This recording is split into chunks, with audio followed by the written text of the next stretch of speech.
बोलिए सद्गुरुदेव की जय। संत समाज की, भक्त समाज की जय। शाही बंदी साहिब।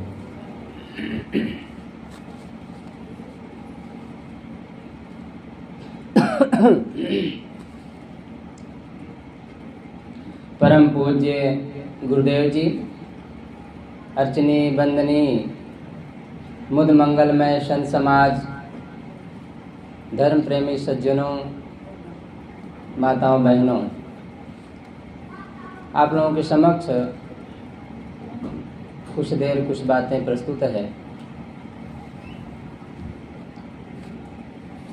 सतगुरु कबीर साहब की एक साखी है।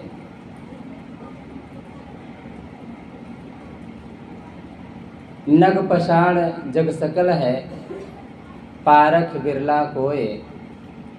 नगते उत्तम पारखी, जग में बिरला होए।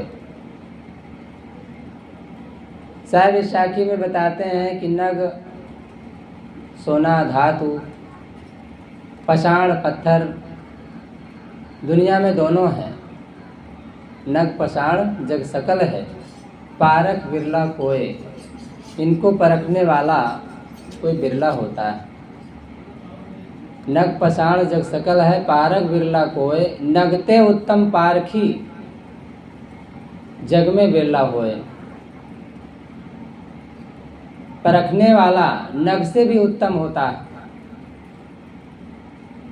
जैसे नग को तो परख लिया, लेकिन नग में ही मन टिका दिया तो उससे भी बड़ा, उससे भी कीमती जो है वो पारखी है।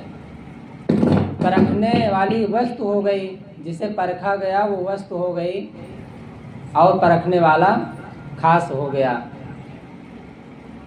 जिसकी खोज हर महापुरुषों ने बताई। दुनिया में इन्हीं दोनों में लोग उलझ जाते हैं, क्योंकि दोनों का परिचय नहीं होता है। तो इसलिए हमें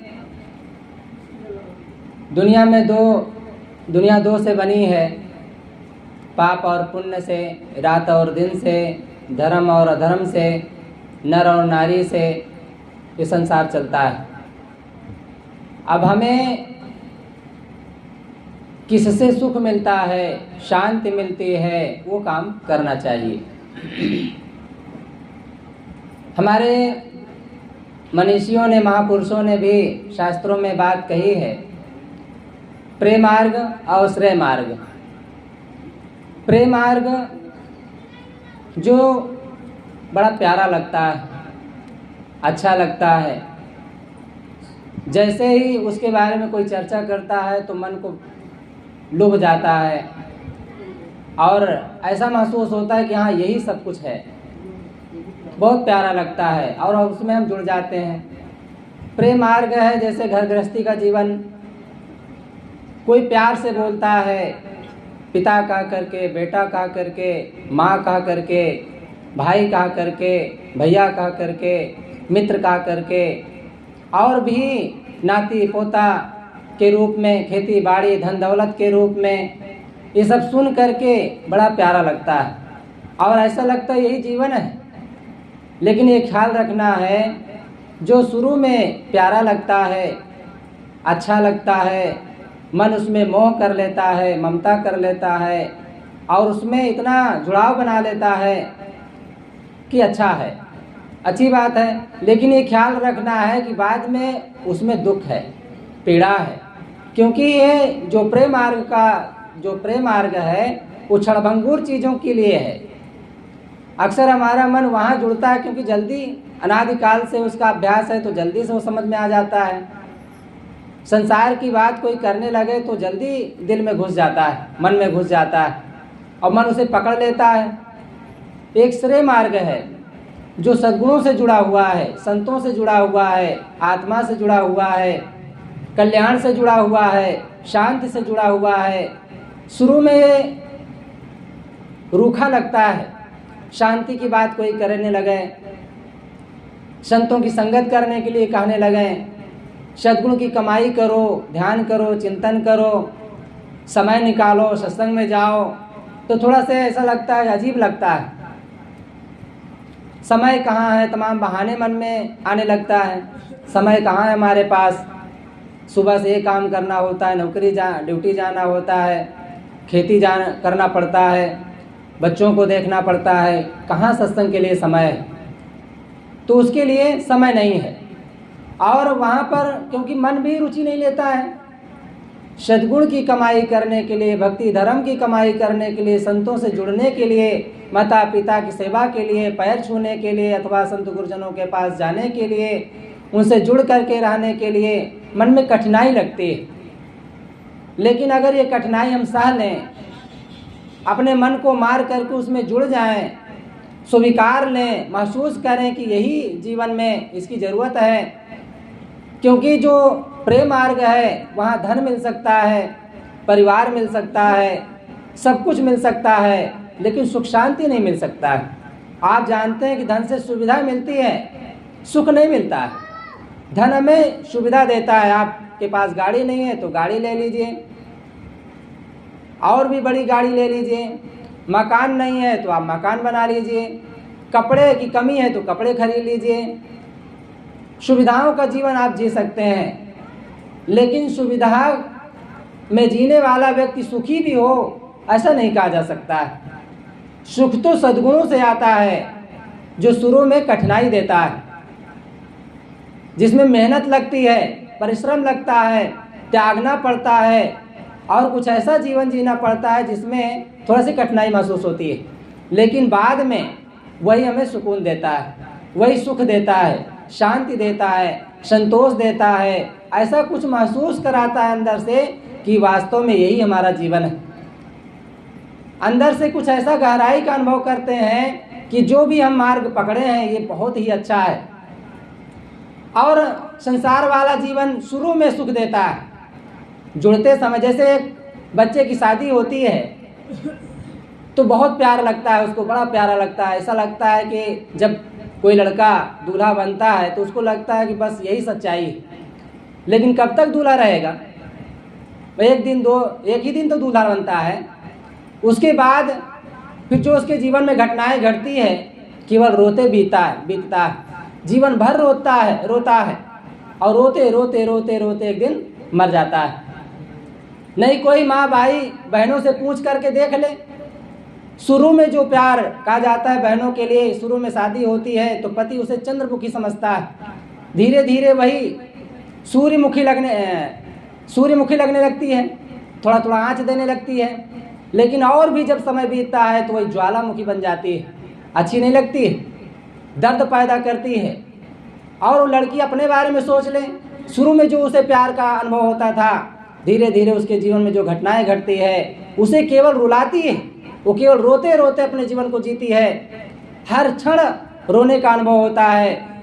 लेकिन जो श्रेय मार्ग है, जो संतों से जोड़ता है, सद्गुणों से जोड़ता है, धर्म से जोड़ता है, अपनी आत्मा से जोड़ता है, जब उससे हम जुड़ते हैं तो शुरू में कठिनाई मेहनत जरूर पड़ती है, लेकिन बाद में जो अनुभव होता है उसका सुख। क्योंकि धर्म हमें त्याग सिखाता है, धर्म हमें शांति के लिए प्रेरणा देता है, ध्यान करने के लिए प्रेरणा देता है, थोड़ा से बहिर्मुखता से अंतर्मुख बनो ऐसी भावना पैदा करता है कि बाहर से कुछ ऐसा एहसास करो कि अपना कौन है।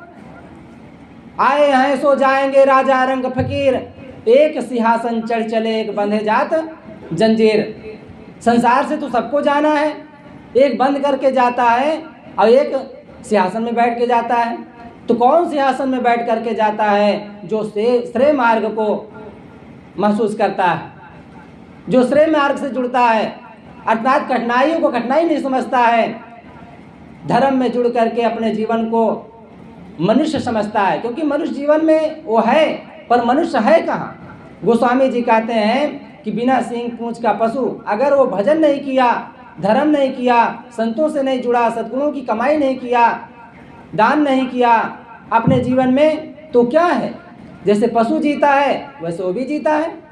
पशु के सींग पूंछ होती है इसलिए उसकी पहचान है, मनुष्य के सींग पूंछ नहीं है इसलिए पहचानने में थोड़ा से कठिनाई होती है। लोगों से पूछो क्यों कमाते हो? तो खाने के लिए। क्यों खाते हो? जीने के लिए।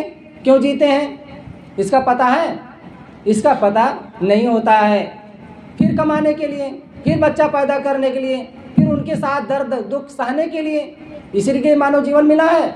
नहीं, ये मानव जीवन मिला है सुख से जीने के लिए। अगर आप सुख से जी रहे हैं, शांति संतोष पूर्वक जीवन को जी रहे हैं, अच्छा अनुभव कर रहे हैं, अंदर से कुछ एहसास कर रहे हैं कि जो आप हैं अंदर से जो आप क्या एहसास कर रहे हैं? आप जाति का एहसास कर रहे हैं, ऊंच का नीच का एहसास कर रहे हैं, आप मास्टर हैं डॉक्टर हैं ऐसा एहसास कर रहे हैं। ये सच्चाई नहीं है, ये अभी मिला है, जन्म के बाद मिला है, कुछ पढ़ाई करने के बाद मिला है, लोगों ने आपके मन में भर दिया इसलिए आप ऐसा अनुभव करते हैं। लेकिन सच्चाई में अगर देखा जाए तो आप केवल मनुष्य हैं, मनुष्य से पैदा हुए हैं, मनुष्य के द्वारा और मनुष्य हैं। और इससे भी बड़ी चीज़ आप हैं आत्मा, आप जीव हैं, आपका स्वरूप इस दुनिया से हट करके है। आप अपने स्वरूप को, हमें अपने स्वरूप को पहचानना चाहिए और उसके लिए विवेक की ज़रूरत होती है। और विवेक ऐसे नहीं मिल जाता है, उसके लिए श्रेय मार्ग को चुनना पड़ता है, अर्थात हमें संतों से जुड़ना पड़ता है, सत्संग करना पड़ता है। उसके लिए सद्गुरु कबीर ने कहा है, संगत कीजिए साधु की हरे और की व्याधि, ओछी संगत क्रूर की आठों पार उपाधि। संगत करो, किसकी संगत करो? वे ठाकुर की संगत करने के लिए, ब्राह्मण की संगत करने के लिए, धनवान की संगत करने के लिए, किसी वैज्ञानिक की संगत करने के लिए नहीं कहा है। उन्होंने कहा संतों की संगत करो। संत से तात्पर्य है सज्जन, जो अच्छे लोग हैं, जो सद्गुणी लोग हैं, दयालु हैं, धर्मात्मा हैं, जो शांति का जीवन जीते हैं, ऐसे लोगों की संगत करोगे तो आपके जीवन में भी वैसा कुछ अनुभव करोगे। जैसे फूल के पास जाने से सुगंधी अपने आप मिल जाती है, इत्र कबीर संगत साधु की जेव गंधी का बास, जो कुछ गंधी दे नहीं तो भी वास सुवास। संतों की संगत ऐसी कुछ महक है उसमें से मिलती है। जैसे इत्र बेचने वाला आता है, हम भले न खरीदें, अगर उसके पास खड़े हो जाते हैं फिर भी उससे हमें सुगंधी मिल जाती है। ऐसे संतों की संगत करने से भले बहुत उसमें हम जुड़ाव न पैदा करें, लेकिन फिर भी कुछ न कुछ उसका असर हमारे जीवन में पड़ता है। इसलिए समय समय से सत्संग करना चाहिए। अगर हम नहीं जा सकते तो अपने घर में ही संतों को बुला करके संतों से लाभ लेना चाहिए। संगत का जीवन में बहुत बड़ा असर पड़ता है। अगर हम आज संगत नहीं करेंगे, संतों की संगत नहीं करेंगे, तो आए दिन फिर हमारे बच्चे कुसंगी हो जाएंगे, जुआड़ी हो जाएंगे, शराबी हो जाएंगे। कई भक्तों के घरों में देखा जाता है कि माँ बाप कंठी पहने हैं बड़ी बड़ी और अच्छा जीवन जीते हैं, लेकिन बच्चे